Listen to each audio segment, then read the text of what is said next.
I'm Lisa. I'm an executive functioning coach, and I'm also a licensed social worker. I've been meeting with high school, college students, and adults for a long time. I spent a number of years, decades actually, in higher education and workforce development. I worked with students to talk about adjustment and career changes as well, career interests, and really just how to learn how to do study, like work on study skills and understand time and emotion regulation, all while working in academic advising, career counseling, and counseling. In workforce development, I work with a lot of underrepresented adults and students. I've worked with a lot of queer individuals and BIPOC individuals and also first generation students. There's a lot of other pressures that come along with that with regards to familiar pressures, societal pressures, cultural pressures, and just how people view themselves and how their spouse or family member is sort of viewing and interacting with them and how they maybe feel about parenting. I've been doing some work with adult women, meeting with them to do discussions just about life, career, trying to get it all done, dealing with either postpartum, perimenopause, and just sort of how their body is changing. They don't feel in control in some ways, and realizing that they need some support, or individuals who have been late diagnosed, whether they are men or women, and talking about how it's affecting their relationships, their dating life, or their spouse, and their identity with regards to work and parenthood, and sort of losing who they were themselves a little bit, and then learning how to get to know themselves as a new person and create strategies. With executive functioning, there's a lot of work on identifying the way your brain functions and finding solutions that work for you and practicing different things. To a certain age, you're able to get by. I was an A student without really needing to study. I was an A student making up the project the night before. My mom was a teacher, so she had like and this is before we had really internet, but my Mm-hmm. mom had like a little library to say and random materials and whatnot. We could easily just make things up overnight. But then I have a Mm-hmm. child, and then I had to transition from in-person studying to full-time virtual with no real connection with a professor or going to actual class. So you could just not do anything. Things kind of work up until a certain point, and then it's like ADHD taxes after that. I've been losing a key since I have a key. And all of that was little until life gets bigger and bigger and bigger. And yeah, you start learning your way around it, but I feel like up to a certain point, my brain will always be like that. Like it doesn't matter how many systems you develop and how much you try to build and make up for it. At the end of the day, there's gonna be that tendency to just put it whatever, or I was so proud of my skill of putting my keys and all the things I did to make them go where they go, and then I lost them for 2 weeks. This past I just found them last night. I think you learn to work under pressure and problem solve creatively, but it also costs a lot academically. You can see the semester or trimester. You can see when I was postpartum, you can see that reflected in that. And you learn to put up fires, but then you're always in that constant draining of worrying about what you need to do and not actually doing it. Yeah.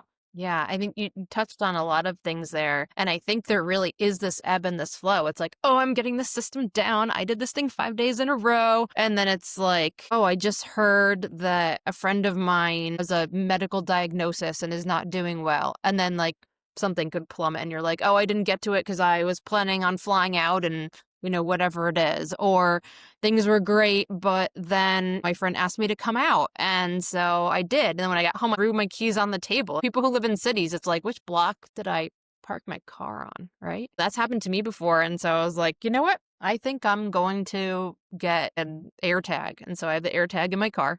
Because when you do things really quickly, sometimes you forget. But also with ADHD and even people who aren't diagnosed, there are just some things that systems that work for some people don't work for others. And there's some times where we just need a brain break. And sometimes having structure and schedules work really well. And other times it feel like it's too much. And so it's trying to find a balance where I'm finding a system that works for me. Maybe it's doing block scheduling and color coding things and like doing the Pomodoro method. I'm going to work for 25 minutes on this project and then I'm going to take a 5-minute break, or linking things together. So, okay, I'm going to put a hook there. And every time I walk in the door, it's right next to it and I put my keys right up on it. And so every time I walk in the door, I know keys up. And maybe for someone that could make a difference. Sometimes having specific things in very specific places and less clutter can really help people declutter their minds too. But it's hard. It's a continual thing. The clutter, the little pieces of things. There's just so many little things around the house. It's just insane. For my kid, I was so struggling in that I'm not gonna be driven by consumerism. I'm not gonna buy a bunch of toys that they're not gonna use it. They're gonna blah. Yeah. My husband at the time was working in retail. We got discounts. You end up buying a bunch of stuff that you don't even need because you have the discount. So we have a garage full of toys. Little by little, you start throwing them out because it's like puzzle pieces and tiny pieces and just so many things. And, the drawers of the little screws and loose stuff from the Loose house. parts everywhere. Yep. I gave up on matching socks when I was like 10. I was like, Really? listen, I have socks on. It doesn't matter when they're matching anymore. How do you define executive function? And why is this such a struggle? Like things that seem and feel like it should be so simple become such an almost impossible task. It's related to the wiring of your brain, in a sense. Thinking about your brain as a system, and some people's brains have these connectors where it's like, oh, I do this, and then I do this, and then I do this, and then I do this, and it's sort of chugging along. But it's sort of all related to your ability to, maybe there's different connectors, and different parts of the brain aren't as further developed. There's some little pieces that are different or changed or missing. I don't see the world as other people may see the world, someone may say. When I am talking to someone and I might like have an impulsive thought and talk right away because I don't really realize that something I need to do is maybe take a step back and think and then respond. Or for instance, I am going to school and I need to have my backpack ready. Your kids are getting their backpacks ready. Maybe I have a couple things, but I forgot something. So like the ability to make mental pictures, it's really about mental functioning, making mental pictures, planning, working on time permanence. Some people are like, oh my gosh, I can't believe time went by. That was 3 hours. I didn't realize, or I set a timer and I was done. I didn't even start that article. Some people I'm working with are working on like, I have this article I need to write, but I don't even know where to start. So it's breaking things down into smaller pieces and linking different behaviors and activities. I think it's just really identifying, well, I don't really know exactly what works for me, but I'm going to work on it. Find a lot of people are really hard on themselves with executive functioning. So and so can do it, and things seem really easy for them. And I just did something wrong again. Why do I keep doing something wrong? And that's never like, hey, I did that one good thing, and I'm really proud of myself. There's a lot of negative emotions associated with that, right? The shame, the I wish my brain worked as a normal person, quote unquote normal. But there's also, when it comes especially to procrastination, there's a Mm-hmm. sense of that rush when you're working with the urgency last minute and almost heroism when you pull it through, and the all-nighters with the snacks and the caffeine and TV shows.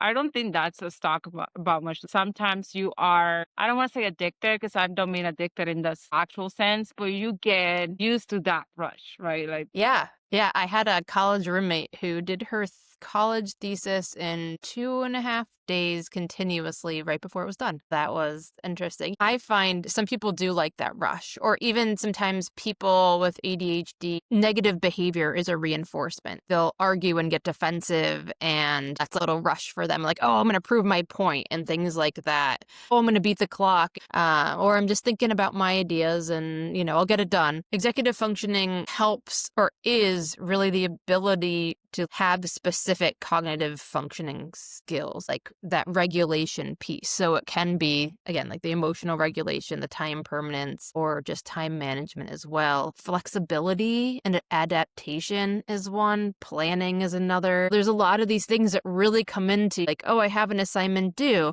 Okay. So do I know how long it will actually take me? Maybe I think it will take me 30 minutes to study. Well, what if I add another 30 minutes just in case it takes me a little longer, right? So I'll have like an hour to do it instead. Where do I need to be so that I don't have clutter in my brain and I have a clear space? Just trying different techniques can be helpful for people. Or, if I make up a fake deadline that I think it would be due, it's due 2 days before, and I try to make a micro script about each topic and what's under that topic. topic and do a brain dump of all my thoughts and then make sure that I'm hitting these different parts of a mind map I've created, throwing in a couple words that help with executive functioning skill building for people who might be preparing for a test, project, presentation kind of thing. And body doubling is great. If you go to the gym and you have a buddy, it goes a lot easier than if you go yourself. You might find a rush of something else. Maybe you're like, I'm going to see everything I can get done in 10 minutes. And then you do a bunch of stuff and you're like, whoa, I did a lot more than I thought. That's cool. I'm going to try 20 minutes, right? There could be different challenges you try and give yourself rewards. I mean, there's no harm in saying, I studied for this amount and I'm going to get a coffee I love or buy a candy or I'm going to watch a show, but it's just one show because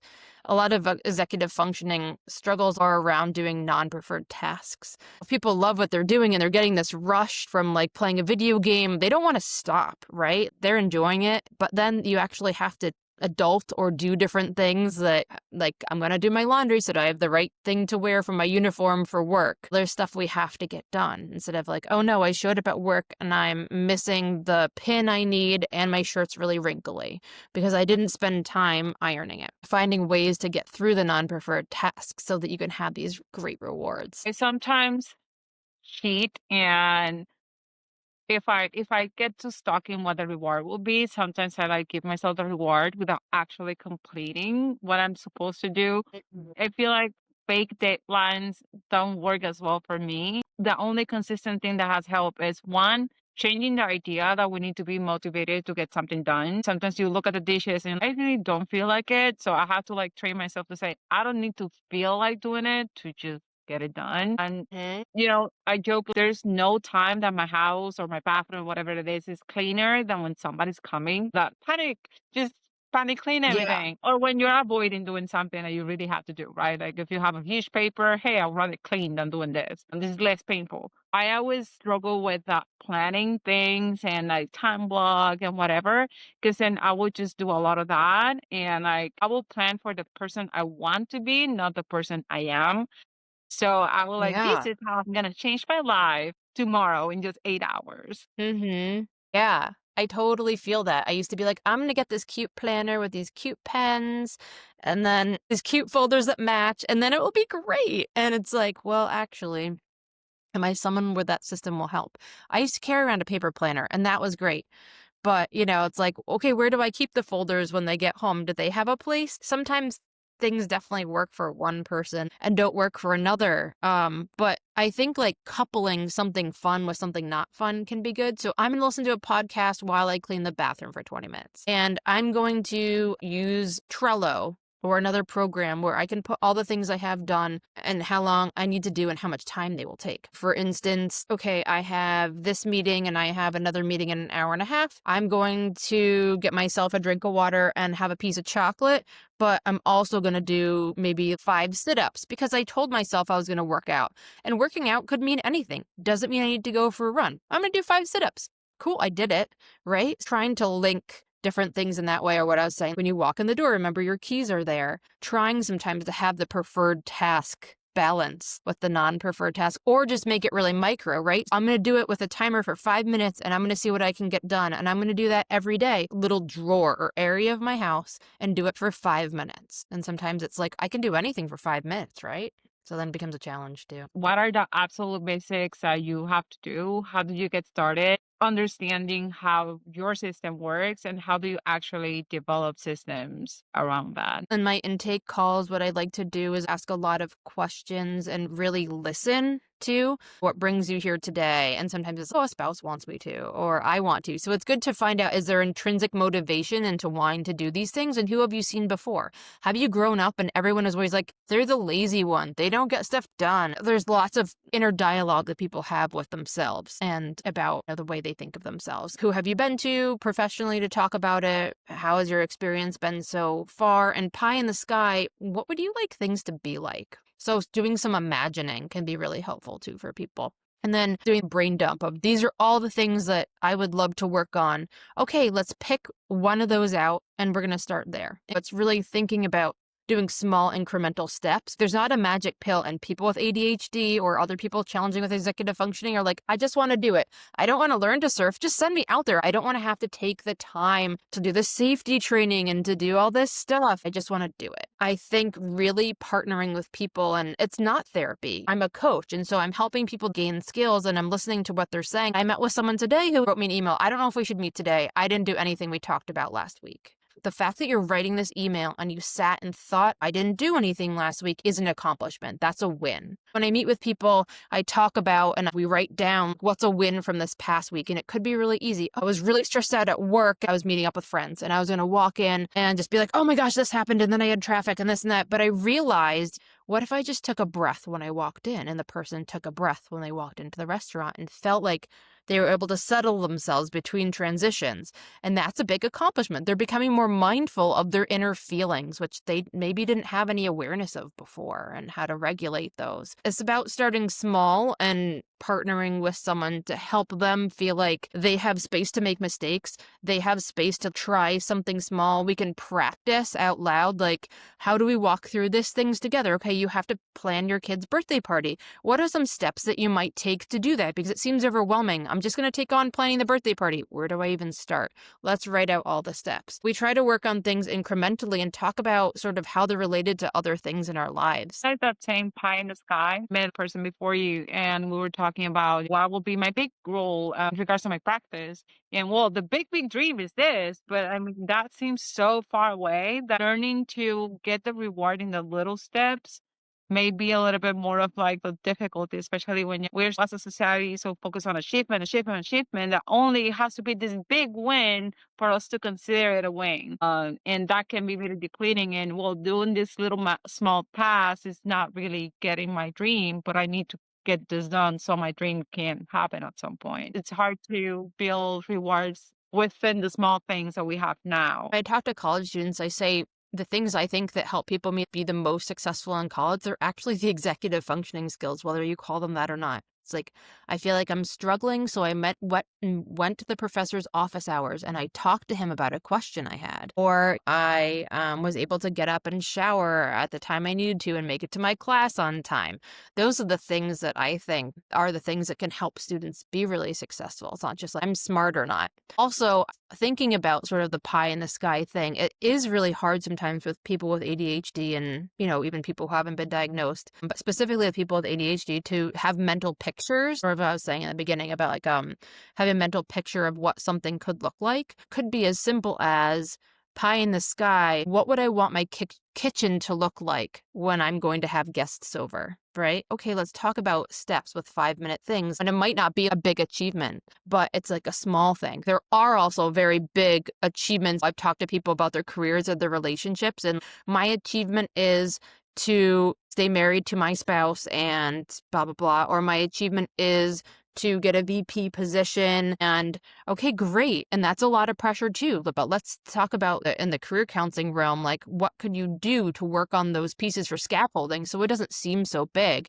But also it's great if you can sort of have little mental pictures of yourself beginning to do the things, like what would it look like to be in that role? What would it feel like? What are some things that you would want to work on to get there? Have you met with anyone who's done that? Have you ever interviewed them? Have you thought about just sort of working through things with people? Or I've never been on a plane and I'm nervous to do that. What would it feel like if you were on a plane? What noises do you think you'd hear? So sort of like helping people create mental pictures with kids, with adults, it can be very helpful, because if someone has never, and again, this comes up a lot with first gen students, it's just like, go get help. What is that? Where? What? Who? What is the distinction for you between therapy, counseling, and coaching? And I'm curious, what is it that you're seeing with the women that you're coaching, especially the parents? I personally, like, even when I homeschool my two kids, but I'm working. I had at some point a 40-hour admin job plus school plus the internship for school and the kids Yeah. homeschooling and that working outside of the house. So basically, I was working full time and a full time homemaker too at the same time. And I feel like many parents are wearing that hat and caregivers, but because of the way we are. I feel like I don't want to say in a negative way, because at the end of the day, yeah, my body's carrying the baby and I'm breastfeeding. So like it makes sense. It truly does make sense for me in a relationship that sometimes it will fall more on one than the other. But then there's this other expectation of you're supposed to have a career and have success in this other life, because you cannot just be a mom. You need to be all these other things. Some of the things I'm seeing is that women are frustrated because sometimes they want something that doesn't work for their family. So like, oh, I really want to stay home for a little longer, but financially we can't really do it. And with the economy right now, I don't know what to do. Or they're dealing with a lot of physical, like postpartum, perimenopause challenges where it's like, okay, I did just take this time off, but I've been thinking and rethinking, I think I want to do something different, but I have to go back to this job, or this job doesn't really fit my lifestyle now. And I'm breastfeeding and they don't have a breastfeeding space for me, though they're supposed to. There's just a lot going on and swirling around, especially parents who have kids with additional needs. That can be really challenging. Or if their spouses has some mental health challenges, addiction. And sometimes women, they're not interested in being intimate in the same way with their partner, which their partner might find really important. So there are different things that come up. I think with me, you rely on my social work background for using things like you're talking about, things in the room. So I was meeting with someone who ended up getting emotional in a session, and then after that was looking away a bunch. And this was a remote session. And so I was able to talk about what was in the room. Tell me how you're feeling right now. What was it like bringing up something? I appreciate you brought up something to me that's helpful in knowing this additional context. I'm happy you've met with a therapist and you're working on those things that you were talking about. With coaching, it's solution focused, and it's not like, let's talk about how your family of origin. It's sort of a different model. We're going to be working on these topics and moving forward instead of looking more backward in a sense. I think it is a great complement to therapy if people are interested, and it's hard with ADHD because people sometimes just then want to avoid doing the work. I've talked to people who are like, I know I need an ADHD coach. It was great to meet with you. And then it's hard just for them to even schedule or start the work. As a therapist, when I was doing clinical work, we were really coming from a different frame of reference, and we were working on some executive functioning skill building, but we were also really diving deeper into some of like their repeated patterns in their relationships and how they're interacting with different people. And it was just really a different frame of reference. I've really enjoyed coaching because I felt restricted by diagnosis and who I was able to meet with and what I was able to provide, and realize what I love is helping people build life skills and really go from where they are to where they want to be. And maybe it's not all going to be rosy and perfect, and it's going to be challenging. Maybe they don't necessarily meet their, like, I want to be president of the United States or a king or queen type goal, but we can talk about what might be realistic for them in the sense of like, here we can aim high and saying we really want to work on this part of executive functioning and this part of your career. With these changes, you might actually feel like you're able to concentrate on meetings more when you're meeting on Zoom if you have a fidget toy. And then, if you're setting things up in your meetings differently with your assignments, maybe you're handing things in a couple, like a couple days early, and people start to notice. And then maybe people are really looking at you as someone to talk to. And then maybe that could lead to a promotion. There's a lot of positive possibilities. But yeah, I really like coaching because I feel like I have training and understand a lot of the different challenges that people are facing in their life with regard to trauma and just different reasons people come to for mental health support, but that I'm pretty clear about what my role is and how I believe I can help people. If people were to take one thing from you today, what would you want it to be? A small win is actually a big win. I think people are really hard on themselves sometimes. Even if you're able to say, oh, I did this one time. I remembered to stop at the gas station before my gas tank was on 20 miles. That's a win. And then maybe you can find something like, oh, when I always go by this sign on the highway, I'm going to check my gas, see where I am for my commute so I can go to that cheaper gas station and I don't have to worry about it getting up earlier next time and maybe being late to work. The introspective awareness of sort of saying, I can do great things, I can do hard things. They are hard, but I can do them is really important. I would want to add to that. Failure is your greatest teacher. I did once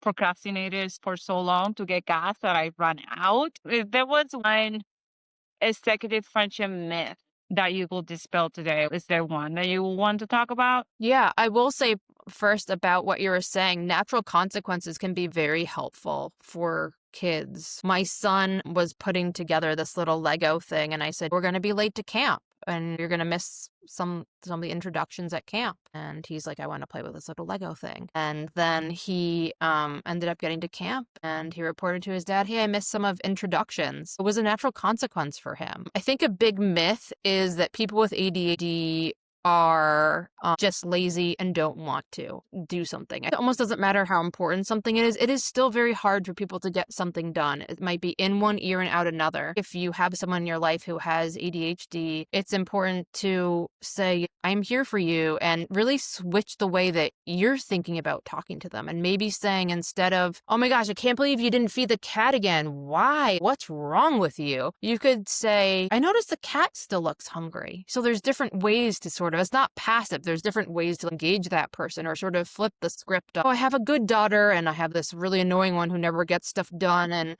I'm constantly nagging her to clean her room." Well, let's flip the script and think about how we could, maybe they don't need the same thing. Maybe if I showed them a picture of what a clean room would look like, what their room looked clean, they might know. Instead of saying, "Clean your room," they don't have a mental picture. Now you're showing them a picture of what their room could look like clean. And maybe that could be something helpful for them. My kids are now 6 and 10. I have to, like, I struggle keeping my own stuff organized. I need you to take care of your own. And I want you to develop the skills so you're not struggling with it when you're an adult like me. Sometimes we'll say, clean your room, and not that you need to give them the recipe. Like, okay, get the trash out. Okay, now get the toys in the toy pocket and break it down. And I think I struggle with doing that. Like, this is a big dream. How do we break it down and actually follow through consistently? Consistency is always gonna be my struggle with being consistent with the things, even when we're not getting rewards. In my idea, in that overnight fixing, right, it was like, this is how I'm gonna get the whole house up to date. No, just get the trash. And that is what I did. That was so useful. I used to, like I said, plan a big thing. And now the only short on my calendar is trash day.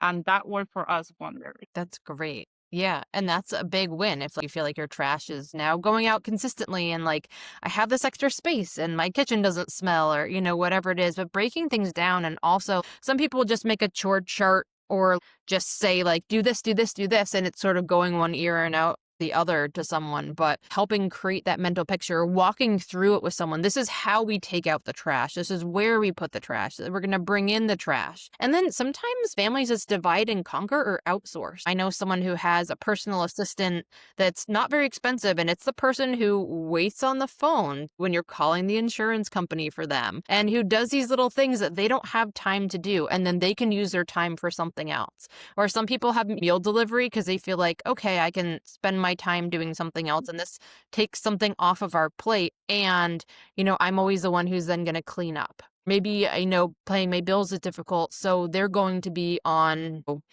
auto pay, but then I have something on my calendar that I look at every morning that will be like, "Remember, auto pay is today," to make sure I have what I need in my account, or whatever it is. Small steps. And also rethinking too, like, when am I having people over? When is a good time for me to have people over when it's less stressful? Maybe it's not on a Friday right after work. Maybe it's a Saturday afternoon. So I was able to hang out on Friday, wake up in the morning, clean some stuff up on Saturday, and it's recalibrating, sort of like making sure you're making time for yourself too. And I think that overall, choosing small and realistic, attainable is so much more important, because once you set all these ideas and then you let yourself down, it just does so much damage to your self esteem versus when you do something tiny, but you did it. So like, it's like, yeah, I got it done, Eat the frog is great, but if you didn't eat the frog, at least get something done. Yeah, and you can sort of build on it. Okay, this part of my routine's good. Every morning I wake up and I'm checking my phone